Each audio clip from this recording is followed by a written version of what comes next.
ऐसा भी है जिसकी चर्चा तो कम होती है, लेकिन वो आजकल ट्रेडर्स के लिए बहुत इंपॉर्टेंस रखता है। अगर आप उसका चार्ट दिखाएंगे 1 से 2 महीने का, तो वो भी इंटरेस्टिंग दिखेगा। वो है सुजलॉन। मयूरेश, सवाल आपसे है, कंपनी का पास्ट ना देखिए, कंपनी का प्रेजेंट और फ्यूचर देख के मेरे को जरा उसकी वेटेज ज्यादा रखेगा अपने आंसर में। पास्ट की वेटेज रखेंगे तो आंसर ही नहीं बनेगा। कंपनी 2000 करोड़ रुपए का एक QIP लॉन्च कर रही है। वो ये कह रही है कि हम अपने डेट को उतारेंगे। मैं थोड़ी देर पहले उनका डेट चेक कर रहा था, तो 2000 करोड़ रुपए के आसपास का ही डेट है।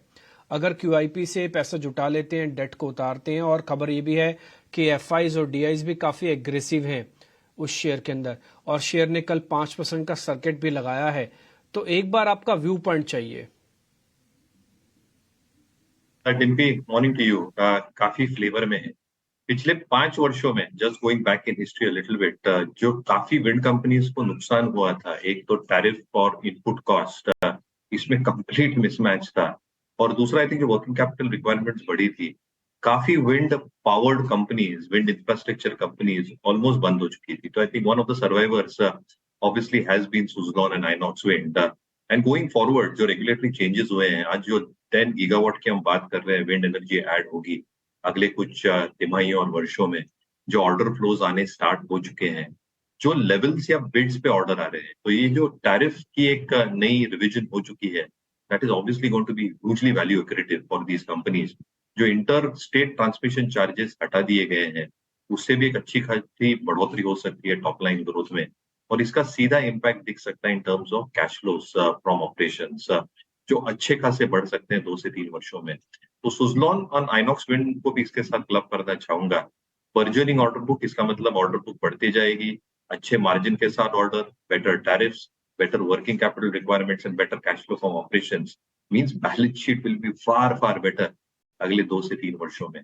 क्या इन्वेस्टर्स ने लोअर लेवल से स्टॉक पे बेट किया है? दोनों एब्सोल्युटली किया है। क्या अच्छी खासी मूव आ चुकी है? आ चुकी है। बट अगले 3 से 4 वर्षों में जैसे बैलेंस शीट रिपेयर और स्ट्रेंथन होते जाएगी, मुझे लगता है ये स्पेस में ये स्टॉक्स की री रेटिंग होती जाएगी। तो जिनके पास है बिल्कुल बने। ठीक है। आपको ध्यान होगा, अजय ने कल एक बात उठाई थी जब वो मिस्टर AM नायक से मिल के आए थे। उन्होंने कहा था कि विंड एनर्जी अपने आप में एक बहुत बड़ी चीज बनने जा रही है, तो ना भूलिएगा उससे जुड़ी हुई ये कंपनीज हैं। अजय, आपको ध्यान है कल आप चर्चा कर रहे थे जब हमने AM नायक से बातचीत की थी? जी हाँ, उन्होंने ये बात कही थी कि अगले 10 से 20 साल इतना इन्वेस्टमेंट आ रहा है विंड में, स्पेशली कोस्टल बेल्ट में भारत के, उन्हें बहुत काम मिल रहा है एज एन L&T को। लेकिन अगर आप देखें तो ये दोनों कंपनियां बड़ी अनूठी हैं, बहुत ज़्यादा कंपनी बची नहीं है इंडिया में, तो सुजलॉन और आइनॉक्स विंड ही रह गई हैं। इनफैक्ट अगर आप देखें रिन्यूएबल्स के ऊपर एक और हिस्सा होता है, वो होता है O&M, जिसमें आइनॉक्स ग्रीन है।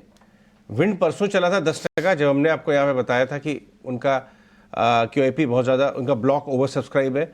कल आइनॉक्स ग्रीन चला था 10%।